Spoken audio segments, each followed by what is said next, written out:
This is Caleb Bruce, auditor by day, professional disc golfer by night. Caleb has been on the disc golf scene for about 6 years now. He's a local pro out of Pahuska, Oklahoma, and he's around 1,000 rated. Caleb had his breakout season in 2021, cashing at DDO and being one of the people to break Paul McBeth's cash streak, as well as cashing at 2021 Worlds, where the holy shot was made. Caleb's been on Team Discmania for several years now, just below the tier to be a full-time touring pro. And in this video, we're going to see how hard it is for the ordinary, like you and me, to cash at a pro tour event. You need a little me in your life. I want to see the sea in your eyes. You need to be free. Hey. Move. Move. Body move. Move your body till you can move. Move. Body move. Move your body till you can. You're running through my mind with a shotgun. I'm running out of time, but I'm not done. Yeah, I don't need to run, it will come to me. I don't need to fight, but I keep moving, keep moving. Even All right. though I lose it, I keep moving. Had the practice round yesterday. We did. Staying with Ryan Mapis. Shout out Ryan. Yeah. He's a great host.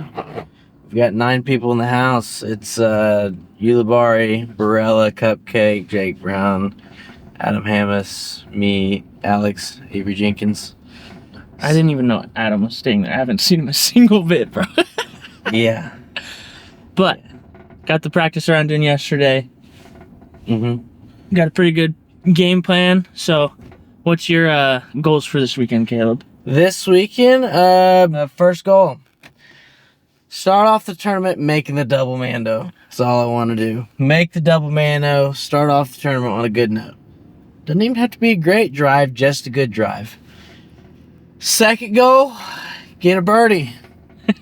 So these courses are hard, and it will punish you if you do not throw the intended shot. And that's one thing I really like about this course, is it has intention on where you're throwing your drive and your second shot and your third shot. Yeah. Like, it's pretty legit. So third goal, cash at a disc golf pro tour event this year.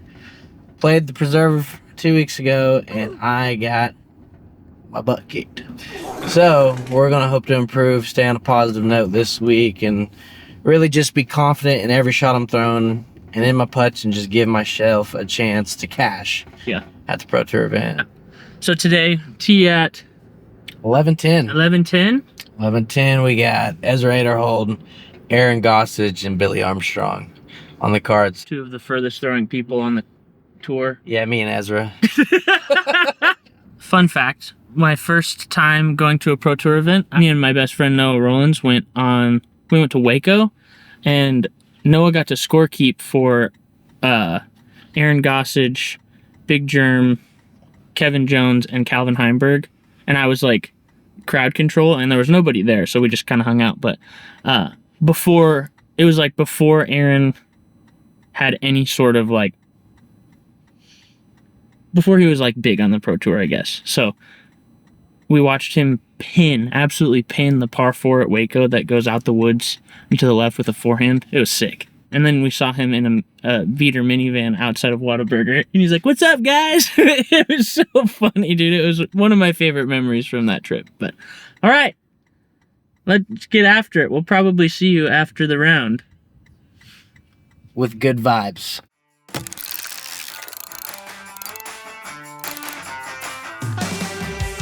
Alrighty, round 1 of the Discmania challenge. Pretty good. Had some goals in mind. Made the mando on 1. Got a birdie on 4, which is 480 feet downhill, which was kind of a bonus hole for me. What was your goal to shoot? But realistically, probably 2 or 3 under. Hole 1, just played it for par.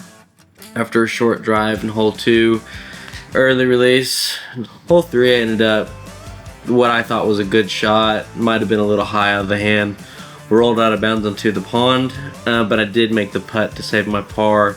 On hole 4, kind of kept my drive low and drifting, which was kind of flirting with the OB short, but ended up making a really good putt there for birdie to start off the tournament. So now we're 1 under. Hole 5 is electric. They got the hive behind you. The guy comes in and like announces the hole, and they're all like going nuts. 5 through my Vanguard, just nice and smooth on the right side. And next hole, hole 7, turnover shot, had a great drive, just fluffed the upshot. So that was on me, took a par there. And really my only mistake of the round came on 8. Going back up the hill, it's the island hole. Just threw my Vanguard, but I threw it a little bit on a hyzer and let it drift instead of forcing it over uphill. Next hole's the downhill hole. I actually threw a really good drive and gave myself a look for birdie on that hole, but I just didn't commit to the putt. Left it short and was able to tap in my par. Next hole is the uphill hole, like 320 feet or something. Threw my Vanguard hard, let it drift, come back, and left myself with a 20-footer and was able to capitalize and make away with birdie on that. Then it's the par 5 hole. Threw a low penetrating shot. Good second shot to get me in a prime position for my forehand into the green. I thought I threw an absolute dart. I thought it was a good forehand. It just got caught by the tree. Like That's exactly 50% of the time that goes through, I bet, or more than that. Yeah, and I just hit, stuck, and I had a very makeable putt. I just, like I said, wasn't really penetrating and committing to these putts. Par 4, this hole's my favorite hole in the course. I throw a big hyzer on the right side of the right side tree. A lot of people cut the gap and go inside to try to push further down the fairway. Ezra's drive was insane. Yeah, it was nuts. And we had 3 tombstones on that one. That was cool. And then we had 3 birdies on that card. Yeah. Which was sick. So I walked away with birdie on that. Next hole, downhill par 3. Threw my forehand, kind of got knocked up in the trees on the left, and just was able to scramble for my par. I threw Skystone PD2. Yeah. And I gave myself a look, but I kept it a little lower and a little wider than I liked. Next hole, threw my Vanguard, sawed it off bad. Yeah. But I was in a spot where I was just short enough left where I could throw a hyzer over the top and actually had a birdie look and hit chains on my putt, but like I said, didn't commit to it, didn't follow through, short-armed it. Walked away with par again there. Then threw my DD3 there. A lot of people are throwing like a flip, like a stable mid or like a slower fairway to get the pop up, but I throw DD3 because I'm more comfortable hitting the gap. So I was able to capitalize, get a birdie on that one, and then a birdied 17, which is this massive par 4. They took out 2 trees on the left and really opened up this left side. So I'm throwing that same flippy DD3 on that left side, letting it turn and get out the gap. Great drive, had a pretty good approach. 18, got out the gap. That's all I wanted to do. Then had honestly an amazing shot on my second shot. I threw it around the corner and it kept drifting right, let myself about a 20-footer. I was kind of in the fringe by the green, so I kind of had an awkward putt and I left it a little low left and it just kind of trickled out. But honestly, with a 5-under round, probably 4 or 5 strokes out there just for putting. Right. Like, it didn't feel like you were playing like a superhero and you shot 5 down and you just missed a couple putts. Right. Like, right. Really good course management. I didn't really help. My help was carrying the bag. So, like Oklahoma, we have some elevation shots, like 2 or 3 in like good courses, and this it's like every single shot has some sort of elevation, and every single shot has to be well thought out throughout. And it's not just hyzer fests, which I think is fun. It's like specific shot shapes, but they're fair. Right. I don't know that there's a hole out there that I'm like, this isn't a very fair hole. That's round 1. After round 1, we went to play Southwoods with Avery Jenkins. He had played 7 courses in one day, just 24 hours before this, which was nuts. If you want to see the full video of me playing with Avery Jenkins, make sure to like this video.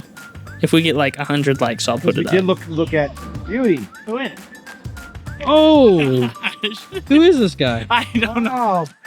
I threw some really good shots, but I literally didn't eat until like 9 p.m. because we played the first round during lunchtime, and then it was close enough to dinner that we just waited, but then we didn't eat dinner till 9, so that was brutal. But it was a really fun round with Avery. It's really cool to play with somebody of that caliber, a world champion. He told us on this round that he had just got inducted into the Hall of Fame like 24 hours prior, so Pretty cool round. Did it? We also got into steak night because Caleb and Avery know people. It was super fun. I didn't record a ton just because I didn't want to be the guy recording everybody that nobody knew. But this is also my favorite clip that I got from the entire weekend. This is Caleb standing right next to Gannon Burr, the #1 pro player in the world. And Gannon's like, at first he was on his tiptoes, but he's just standing straight up and he's at his shoulders. Insane, man. Ready? Yeah, I'm ready. Caleb's gonna shoot 14 down tomorrow. He's quitting his job. Dropping out of college.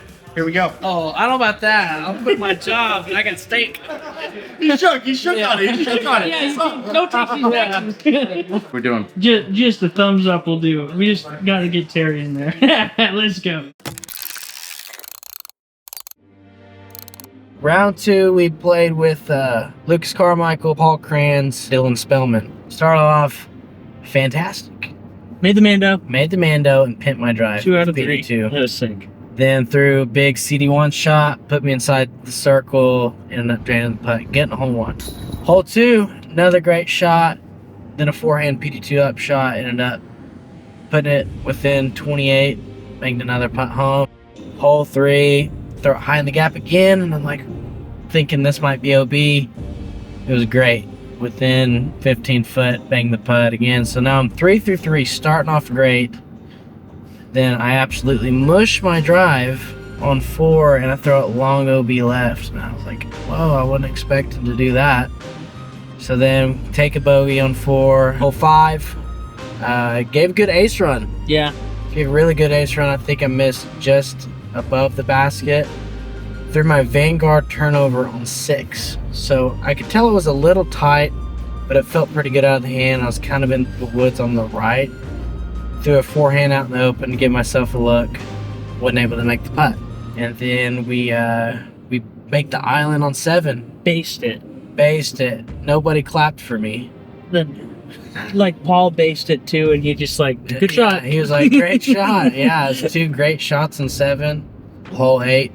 Kind of playing it for par. It's kind of a bonus get for me.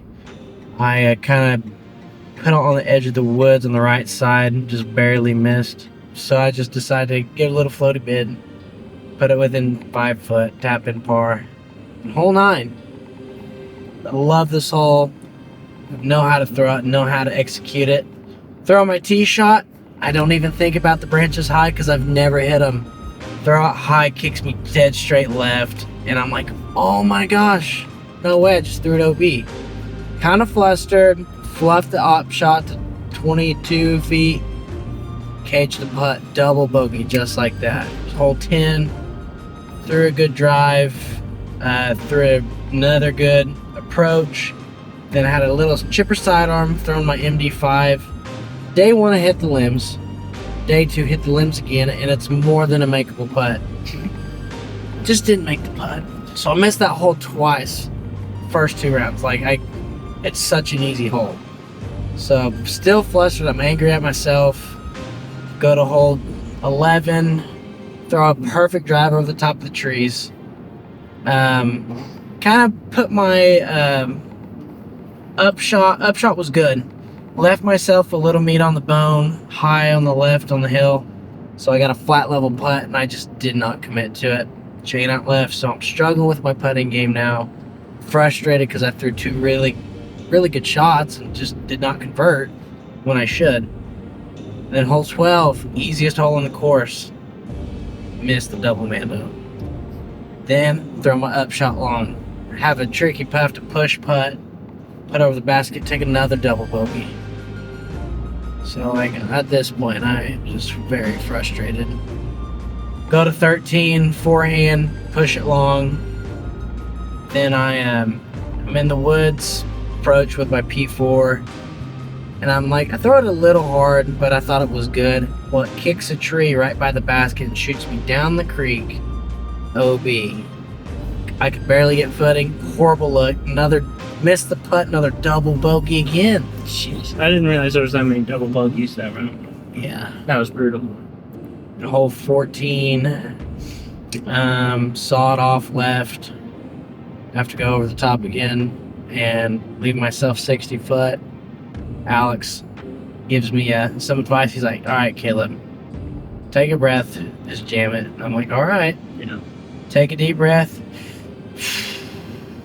I just throw it up there. Boom, bang a 60-footer. I'm like, okay, confidence is back. Throw a good shot on 15. I'm in prime position.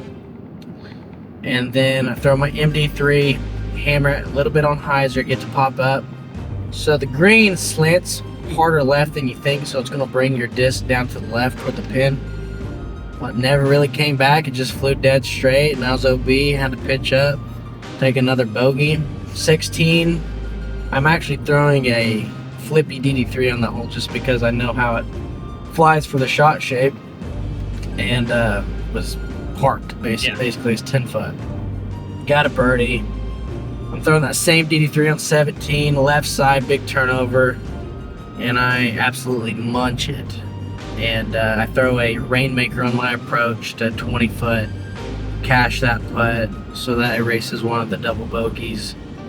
Then on 18, I get aggressive and I try to throw hard, and I take what I think is a bad kick straight left, but it actually leaves me an open look. I got a funny little run up, throw CD1, and I thought I threw it perfect, but I caught a little foliage on the way out, and I think it slowed it down just enough. They said when it hit, it almost like jumped left, like cut roll left, which I don't know how that happened, but anyway, pitched up, took my bogey on 18, and ended up shooting one over for that round. The thing that I've noticed about this tournament is, like, every single hole I feel like I could get, but you have to throw good shots. Like, they're not just like throw it up. Quality shots. Yeah, like you have to throw like really well thought out and executed. Like if it's a hyzer flip turnover, you have to throw it, hit the gap, and then make a putt. Like, I've been to Waco, which is like the shortest course on Pro Tour, and I've been to Country Club, which is like one of the longest.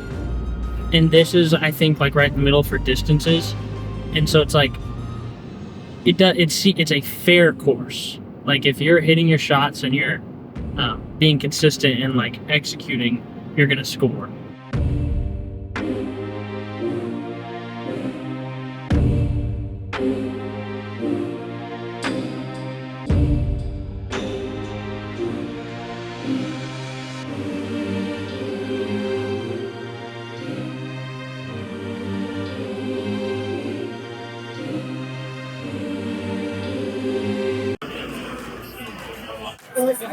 Simon, boys, Dustin, Avery Jenkins, Rick, Travis, and our hosts Heather and Ryan.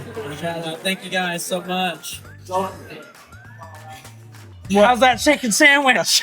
Kicking my butt, man. Kicking your butt. Northwest Kansas guys. I don't do spice very well. So what's the Reliant rating? 5.5 out of 7. It's good. 5.5 out of 7. Too spicy? It's too spicy for me. Okay. I'm sure for somebody else, fantastic. Like me, Reliant rating's a 7. I'm gonna call it a 6-8. The crunch on it's good. The spice is hot. I love spiced food, and I like chicken, and I like chicken sandwiches. And we're trying out these new microphone things that we might have to get from Dustin Wolf, who films Simon's channel. I always like making them spend more money on camera equipment, because why not? That's right. It's a never-ending thing with film stuff. So I first met Dustin filming in Jonesboro, practice round, when me and Simon ate Thai food in Jonesboro, and he blamed the fart on me in that round. And it was Simon, and I am on the record saying it. I was like, who is this chump farting all over the place? That's right, and That's okay. it wasn't me. We learned it was Simon later on. It was Simon. He was I'm not letting surprised rip. now that I know it more.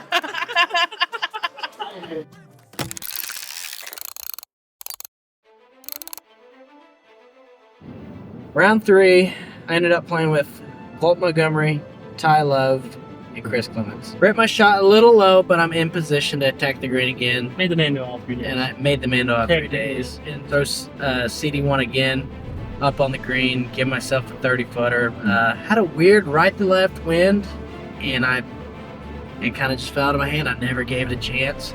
Hole 2, PD2 off the tee, had been working for me. honestly, pretty good drive. Now the up shot was tough. Right to left wind again. And so it never did pop up like I thought it would when I was in the woods. Made my putt for par. Hole 3, first side over the day. And my mindset was just keep it smooth and don't overthrow it. And when I did, it came out smooth and it came out hot and put it pretty close, 10 foot. My drive on 4, and I absolutely hammer it. And I'm thinking I throw it long again. And I'm like, I don't know how that one didn't go long. I know, it was higher. It felt like it was a lot further, and it just spiked. Yeah, I almost hit the spotter. Yeah. And so I pitched up, take a par there. Then we get to hole 5, the hive hole. I've been throwing my Color Glow C-Line Vanguard on, just smoothing it. Not trying to overpower, but it within 5 feet. Me and Chris Clements both just absolutely park it.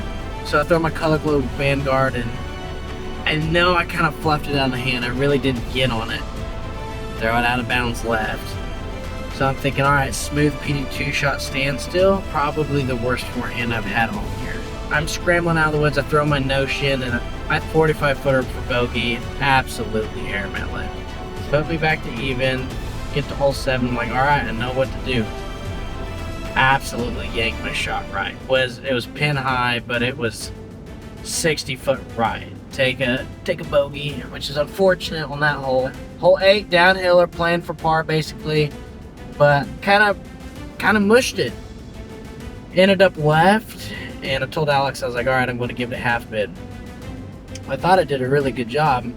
Obviously, I did not. Left it short, rolled down the hill in the worst spot ever. Still in bounds though, so I have a putt to save par. Take another bogey, and I'm like, oh my gosh. Hole 9. I don't hit the limb. I throw an absolute beauty of a shot. End up making birdie from 38 feet. Like out of the hand, we thought it was buggy. Yeah. It was sick. Hole 10. I throw a really good shot out the gap. Best shot of the weekend. And smooth my up shot. And I got pretty far down the hill. It was by far my best approach on hole 10. And then I decided to go FD3. Finally birdie hole number 10. Hole 11, same. I'm still playing over the top hyzer with my PD2. It's been consistent all weekend. My drives landed within 10 foot of each other each day. Then I throw an FD3 approach. Well, I did not commit to the shot. I released it inside. I still had a look, but it wasn't a great look for birdie, and I'd kind of toss it up there and don't make it. Got a 25 foot comebacker, end up making it for par. Then hole 12. I've been throwing forehand on all these years, and Alex kind of convinced me to throw the backhand. So I trusted it, threw the backhand, threw a mind bender, which was probably a little fast, or a little long. Just a really obstructed look. I actually had to modify my putt and throw a push putt. Not a great effort, to be honest. Threw it right over the basket. Made my comebacker par. Hole 13, it's like the same story, just I pushed it too long all weekend. Instead of going forehand out, I decided to jump putt toward it, kind of fluff it, and then tap in my par. Avery comes up to me, and Alex is talking to me. They're like, all right, dude, birdie out. So we're on 14. I saw off my tee shot again. I don't know what was going on, but I still had the over the top shot. I throw my shot, and I think it's pretty far left. I actually had a really good look at it, and I just didn't commit to the putt. Missed it. So I'm like, crap. If you birdie, what 15, 16, 17. Yeah, if you birdie the next 4, there's a really good chance you can cash. Yeah. So next hole, I kind of go a little bit more inside than I'm used to. I'm thinking try to cut the corner and leave myself a hyzer approach. Then I decided to throw MD4 because my MD3 straightened out in round 2. Probably 40 foot straddle putt. And I just gave it up and gave it a chance. Was able to convert. Finally get a birdie on that hole this week. Next hole, hole 16. I kind of come up on it with my S-Line DD3 and I hit first available left. At this point, Caleb had missed the cash. He needed to birdie 16 on in order to have a chance of making cash. and missing this hole sealed the deal. After 16, he rushed himself on a couple shots, ended up taking some big numbers that he shouldn't have. But the thing that stuck out to me the most about this entire weekend is, like, you see these people on Pro Tour behind the camera, the personalities, and we have this tendency to elevate them, which they're cool people, but at the end of the day, they're people just like you and me. They've just spent the time and put the effort in to get to be on the Pro Tour. So the message I want to leave you with today is whatever you want to do in your life, do it. Spend the time, face the hardships. There's going to be hard times when you're doing it. Whether it's being a pro disc golfer or bettering yourself in some other area, do it. If you put that time and effort in, you're going to look back and be proud of what you've done. You don't need to be trained. You don't need to be a specific type of person. The people on the Pro Tour, it was astounding to me. There's like Ezra Aderhold, Calvin Heimberg, those guys are all tall, but like Paul Kranz, Paul Macbeth, there's a lot of people that are just average builds, they're average people like you and me, and they just put the time in to perfect their craft. Whatever it is, be consistent, and then you'll look back on it one day and you'll be like, man, I'm so glad I put in that time because now I'm here. So yeah, we missed Cash, but I got to meet all these really cool people. I got to be at a Pro Tour disc golf event. I played a ton of disc golf. I played a round of disc golf with a world champion Hall of Fame disc golfer, and I played out of my mind. It was sick. I couldn't putt, but I think that's it. Thanks for watching. If you want to subscribe, stay reliant, baby. They come in many colors, even that pinkish hue. So head on down to Discmania.net and grab yourself a pair of